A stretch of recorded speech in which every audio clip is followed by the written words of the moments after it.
Semaforo verde, parte F Motori, una buonasera da Marco Angileri, benvenuti al magazine settimanale del motorsport su Telefriuli, un paio di servizi sui rally e poi lo speciale sull'Enduro Country Città di Lignano Sabbiadoro che chiudeva la stagione delle ruote tassellate in Friuli Venezia Giulia. Nella seconda parte spazio al rally con l'intervista al pilota Luca Di Serò e poi Cristian De Salvador, con lui faremo il punto sulla stagione appena terminata del campionato regionale di motocross e poi con noi Cristian Savonitti, pilota disabile di motocross e motocross freestyle, un ragazzo dalla grande determinazione e tenacia, ed ancora Michael Bortolotti, il pilota di Supermotard, che ci racconterà la sua stagione 2022.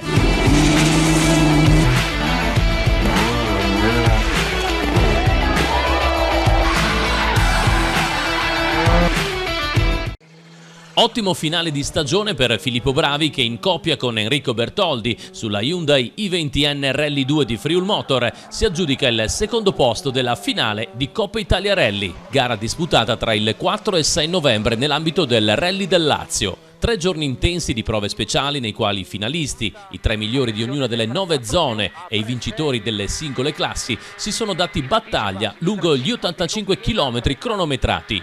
Nono posto nella classifica assoluta per Claudio De Cecco, navigato da Jean Campeis sulla Hyundai i20N Rally 2 di Friul Motor. Il driver di Manzano si conferma vincitore tra gli over 55 della classifica nazionale. Vittoria di classe in Super 1600 per l'altoatesino Bern Zanon, navigato dal friulano Dennis Piceno. Ottimo risultato per il giovane pordenonese Matteo Doretto, affiancato da Massimo Falomo sulla Renault Clio, che si aggiudica la classe Rally 5. Nella N3 i triestini Alessandro Ceppec e Fabrizio Colia della Gorizia Corse chiudono in quarta posizione di classe tra i finalisti della Coppa Italia Rally. Ancora una notizia di rally: il 10 novembre sono state comunicati da AC Sport le composizioni dei campionati italiani 2023. Positiva novità per il Rally Piancavallo, che diventa prova valida per il campionato italiano Rally Asfalto, un importante obiettivo raggiunto dai ragazzi della Knife Racing di Maniago, capitanati dal presidente Stefano Lovisa, che oltre al campionato italiano ospiteranno anche nella destra tagliamento la prova di Coppa Rally di zona. Al Rally Valli della Carnia, confermato quale prova di Coppa Rally quarta zona, è stato assegnato il coefficiente 1, generando viva sorpresa e disappunto del comitato organizzatore, ovvero la scuderia Carnia Pistons. Siamo profondamente delusi, dichiara senza mezzi termini il presidente Matteo Bearzi, di una decisione completamente inaspettata. Per 3 edizioni consecutive il Rally Valli della Carnia ha ottenuto il coefficiente 1,5 e riscontri assolutamente positivi dagli addetti ai lavori. Ci sembra che la federazione non abbia agito in senso meritocratico e per questo, a malincuore, stiamo ragionando se valga la pena proseguire nel nostro impegno organizzativo. Queste le parole del presidente di Carnia Pistons, Matteo Bearzi. Per il rally del Friuli Venezia Giulia, organizzato dalla scuderia Friuli AQ, conferma come gara valida per la Coppa Rally di zona a coefficiente 1,5.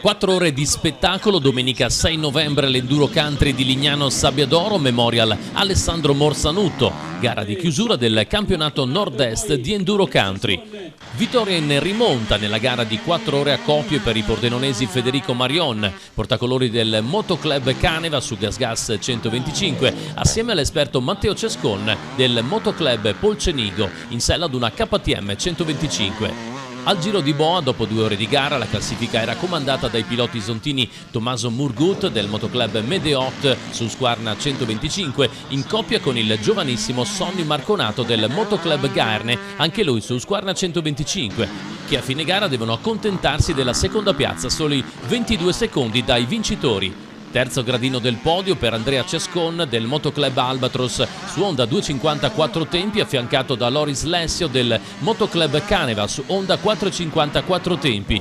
Completano la top 5 Luca Brunzin del Motoclub Sabbiadoro, in coppia con Jacopo Crepaldi del Motoclub Bibione al quarto posto, seguiti da Davide Lucchese e Stefano Sonego in quinta posizione.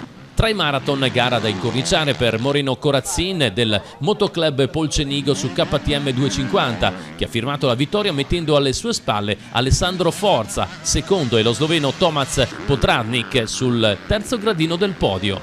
Tra le classi vittoria tra i cadetti di Tommaso Murgut e Sonny Marconato. Nella classe unica vincono Christian Murgut in coppia con Ronny Marconato, mentre Federico Marion e Matteo Cescon la spuntano nella 2 tempi.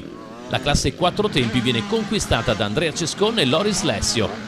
Un percorso di gara perfettamente preparato dai ragazzi del Motoclub Sabbiadoro, capitanato da Cesare Zamarian, che dopo 5 anni ha riportato a Lignano una competizione di enduro che grazie alla splendida giornata di sole ha richiamato un numeroso pubblico nella città balneare friulana. È arrivata una vittoria quasi insperata, ma ve la siete meritata soprattutto nella seconda parte di gara. Sì, non proprio insperata perché comunque ci credevamo sempre fino alla fine. Le prime 2 ore abbiamo preso qualche secondino, ma dopo diciamo che guardando i tempi siamo rimasti costanti, per cui le seconde 2 ore abbiamo guadagnato molto sugli avversari e loro hanno calato. E così siamo riusciti a andare in testa e portare a casa questa bellissima vittoria. Tracciato impegnativo soprattutto la mattina con l'umido. Ma è più le buche del pomeriggio che erano impegnative e i canali, ma la mattina diciamo che era veloce per tutti e per quello che noi eravamo un po' più lenti degli altri, almeno per conto mio, cioè vedendo come corravamo. È sempre bello correre su queste piste, su questi terreni, perché fai un po' la differenza, sai, un po' di tecnica e un po' di manico, ecco, sì, dell'acceleratore. Volevamo ringraziare innanzitutto chi ci sostiene, le famiglie, e il Motoclub Polcenigo e il Team Botolo che ha corso quest'anno, e Acerbis e Mario Gobbo per lo sponsor. Federico, hai azzeccato la coppia con un pilota esperto, il risultato pieno è arrivato. Sono contento, è l'ultima gara col 125, farei l'ultima gara con chi mi ha insegnato a correre in moto fin da piccolo, è stato divertente e ha premiato la costanza anche con le moto piccole. Siamo riusciti a fare bella figura. Prossimo anno che moto? Prossimo anno 250 4 tempi Honda. Ti vedremo su che campionati? Al Triveneto, al Nord-Est e anche l'Italiano Prestige. Tommaso, è arrivata una seconda posizione dopo la vittoria di Bibione, però avete impresso un ritmo veramente incredibile davanti nelle prime 2 ore, il 125 chiaramente paga. Sì, è stata dura nelle buche, poi mi sono beccato un albero e quindi non riuscivo più a chiudere la mano e ho fatto quel che sono riuscito e siamo arrivati qua. Soddisfatto comunque? Sì, abbastanza soddisfatto. Sentiamo il tuo compagno di avventure, allora giovanissimo, classe 2007? Sì, è stata una bella giornata, anche io ho preso un paletto, mi fa un po' mal dito, ma è stata una bella gara. Senti, tuo papà cosa ti ha dato? Qualche consiglio, anche se era un avversario a tutti gli effetti? Sì. Lui purtroppo si è girato il ginocchio, però adesso ci deve pagare una cena perché ha perso la scommessa. Prossima stagione? Come questa, faccio l'italiano mini enduro, il Triveneto, non regionale. Basta. Assieme a Cescon e Lessio una bella rincorsa la vostra, soprattutto nelle seconde 2 ore di gara. Sì, abbiamo fatto la nostra solita strategia come a San Giovanni. Le seconde 2 ore, le prime siamo rimasti lì con i primi, poi le seconde siamo partiti un po' più aggressivi, siamo portati davanti e dopo comunque abbiamo finito comunque secondi, forse abbiamo vinto la classe, quindi un risultato super. Ringrazio Loris che ha fatto un super garone e sono veramente contento di concludere la stagione così e dai, è andato tutto molto bene. Un tracciato impegnativo perché si è scavato via via, perciò i crossisti forse ne avevano qualcosina in più.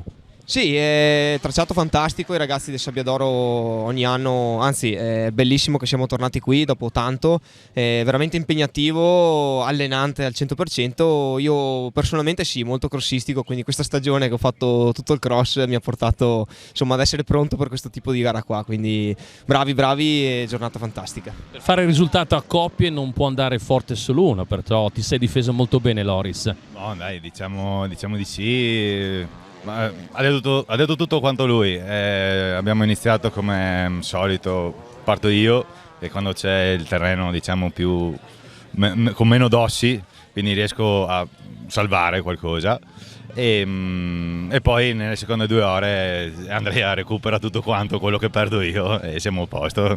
Cesare, una gara maschia, gara impegnativa, gara spettacolare, c'è stato anche pubblico, un'ottima partecipazione di piloti. Immagino che meglio di così non poteva andare. Guarda Marco, siamo veramente contenti c'è stato veramente un ritorno al passato e al presente alla grande. Sono contento, i piloti sono stati veramente bravi a finire questa 4 ore. Terreno comunque bello ma molto duro, difficile, e soprattutto per le piogge dei giorni scorsi che l'hanno reso all'inizio divertente, però a lungo andare si è scavato molto. Sono stati bravi tutti quanti, ringrazio tutti i team, i piloti per la partecipazione, veramente è stata massiccia, siamo molto contenti, spero che si siano divertiti e che il prossimo anno, con l'augurio del prossimo anno di rivederci e sicuramente migliorare i punti che sono stati più carenti, se ci sono stati, insomma. Un pubblico numeroso, appagato da tanto spettacolo che abbiamo visto sul tracciato di gara. Sì, effettivamente, grazie anche al tempo che è stato veramente clemente con noi. Fine settimana si sapeva che comunque migliorava il tempo, e la gente che è venuta giù a Lignano non si è fatta pregare 2 volte, c'è stato molto pubblico, anche fuori dall'ambito motociclistico. Questo ci ha permesso da una parte di fare una bella figura con l'amministrazione che veramente ci è venuta incontro in tutti i modi, e dall'altro, non ultimo, anche rendere a livello di spettacolo sicuramente ha dato un bel colore alla manifestazione.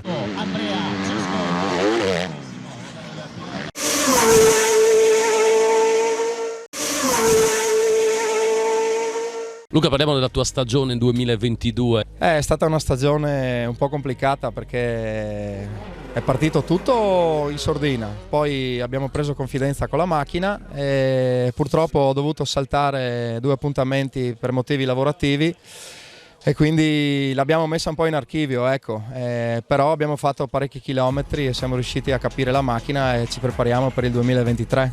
Mi sembra che in qualche gara sono arrivate anche delle belle soddisfazioni.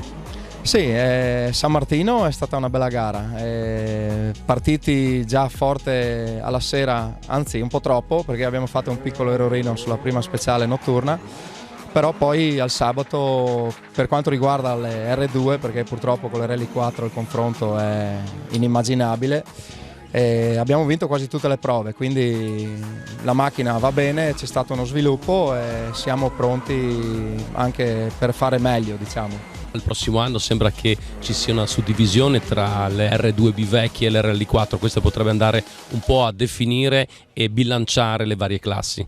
Sì, in teoria dicono che dovrebbero dividere di nuovo le classi con la Rally 2 e la Rally 4 e la R2B a sé, ed è per questo che sono più carico, anche perché il rischio con il confronto delle Rally 4 era anche quello di demoralizzarsi un po', no? Quindi se è come dicono, il prossimo anno possiamo giocarcela di nuovo e sarà più entusiasmante. Per la gioia anche dei noleggiatori che avevano nel parco auto le R2B diciamo vecchie, le aspirate 1600, che ovviamente nella stessa classe contro le turbo pagano.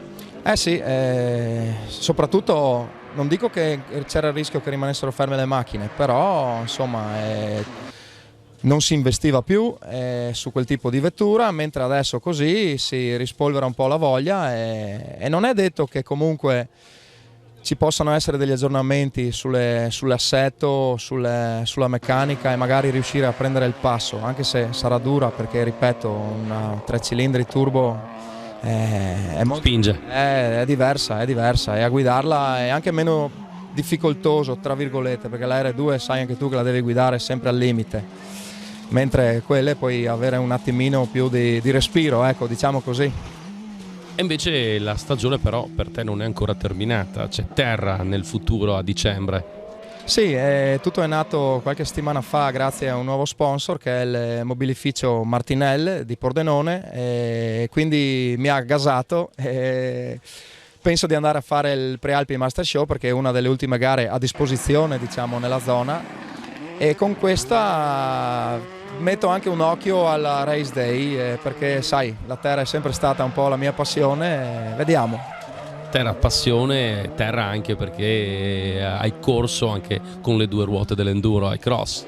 Eh sì, la moto mi ha insegnato tanto, soprattutto sul fondo viscido, è una bella scuola e poi ti fa aumentare anche la sensibilità che io ho ritrovato nella macchina, sinceramente.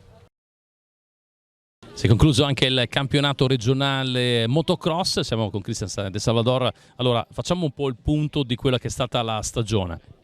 Ma è stata sicuramente una bella stagione interessante, abbiamo alzato il livello delle manifestazioni, sono state manifestazioni tecniche, fondi diversi, anche belli bucati e siamo soddisfatti della stagione, devo dire, sì. Si vanno avanti anche i giovani, giovanissimi, questo è importantissimo per il futuro del motocross Friuli Venezia Giulia. Sì, finalmente stiamo rimbastendo il settore giovanile dei ragazzi, sono tanti ragazzi che fanno il friulano ma tanti anche che vanno a provare l'italiano, a provare le selettive, a provare le finali e questo ci fa piacere sicuramente. Per la prossima stagione cambierà qualcosa come numero di appuntamenti, come tappe del campionato? Allora, al momento abbiamo appena finito, quindi diciamo che ci prendiamo un piccolo periodo di pausa. Stiamo lavorando su un progetto molto interessante, ma al momento preferisco tenermi un attimo di riservo. A breve, in un mesetto, penso che cercheremo di definire i progetti e poi faremo sapere un po' a tutti quanti. Parlando del motocross delle regioni, cosa ci dici? Beh, il motocross delle regioni è stata una bellissima festa, siamo stati un bellissimo gruppo, 19 piloti, in tutto eravamo una sessantina di persone, ci siamo divertiti veramente tanto, abbiamo passato 2 giorni veramente di divertimento.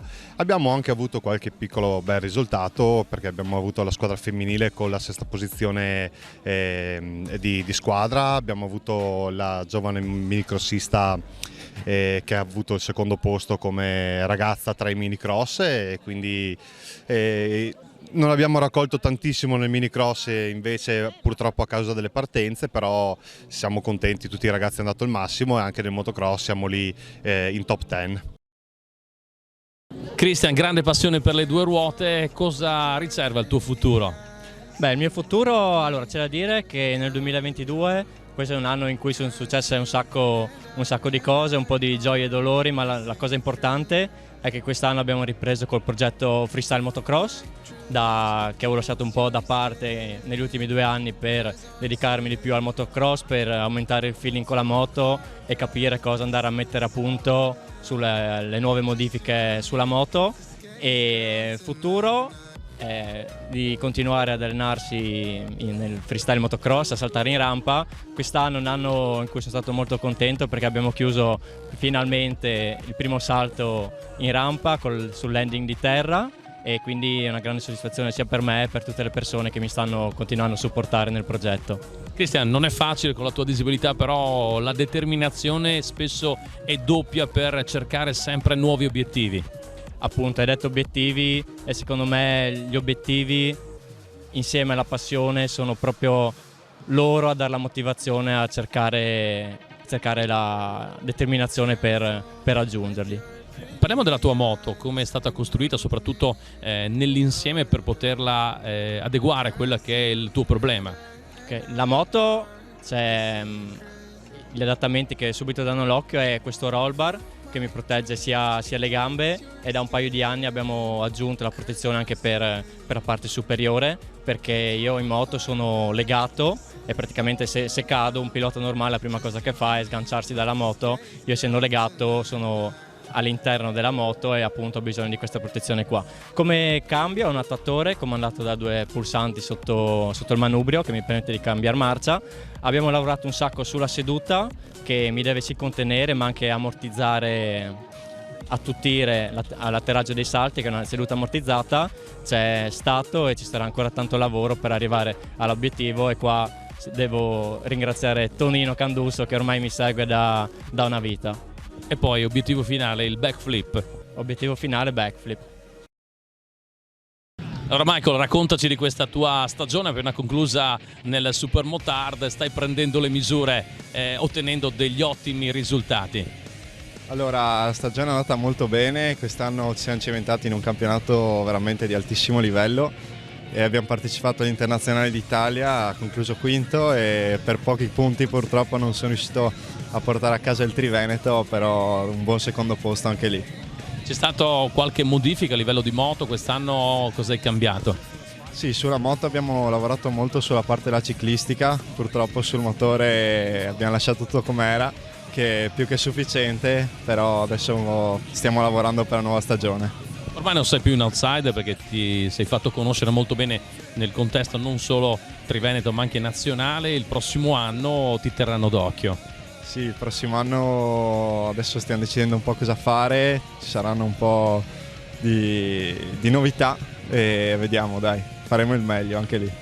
Confermato il Triveneto, ci sarà poi immagino anche l'Internazionale d'Italia, cosa succederà? Dacci almeno qualche anticipazione, dai. Allora, sicuramente il Triveneto prenderò parte e non vorrei sbilanciarmi troppo, però qualche gara all'estero mi piacerebbe farla e ci stiamo pensando, dai. Luca, il tuo mentore, resterà ancora lui come riferimento, grande esperienza la sua non solo nel supermotard.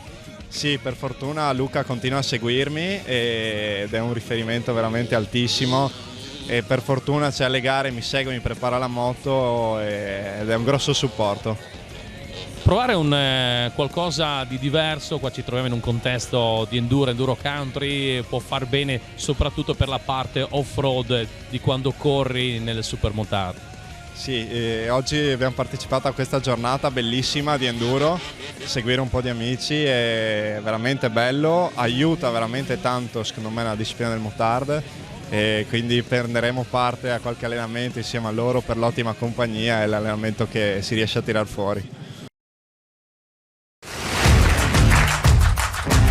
Le telecamere di Telefriuli presenti alla 39esima edizione di Automoto d'Epoca, uno degli appuntamenti internazionali di riferimento per gli appassionati di motori e della più vasta cultura legata all'automotive, ospitata dal 20 al 23 ottobre nella Fiera di Padova. Oltre 5.000 auto storiche, mostre, ricambi originali, accessori, abbigliamento e chicche per il collezionismo che richiamano a Padova amatori, professionisti del settore e il grande pubblico. Grande fenomeno attorno alle mostre che rendono omaggio alla cultura, alla tradizione e alla storia dell'automotive. La mostra Ferrari Classiche, i gioielli del museo Enzo Ferrari di Modena, la fondazione Gino Macaluso con l'auto storica con The Golden Age of Rally, le grandi sfide, esposizione inedita nel panorama internazionale, ammirando tra tutte la vettura più rappresentativa della sua collezione, la Lancia Stratos con livrea all'Italia e la BMC Mini Cooper S, la Lancia Fulvia HF numero 14, l'auto simbolo della leggendaria vittoria di Sandro Munari nel 1972 e la protagonista dello stand ACI storico. All'ACI Village è esposta invece la Ferrari 500 Mondial proveniente dalla collezione Righini, uno dei 30 esemplari costruiti tra il 1954 e il 1956 e così chiamata in omaggio dei 2 titoli mondiali di Formula 1 conquistati da Alberto Ascari. ACI Storico, siamo in un pezzettino di storia dell'automobilismo italiano, c'è anche la vettura con cui nel 1972 Munari e Manucci vinsero il 41esimo rally di Monte Carlo, appunto una Lancia Fulvia HF 1600 e questo è in occasione del 50esimo anniversario.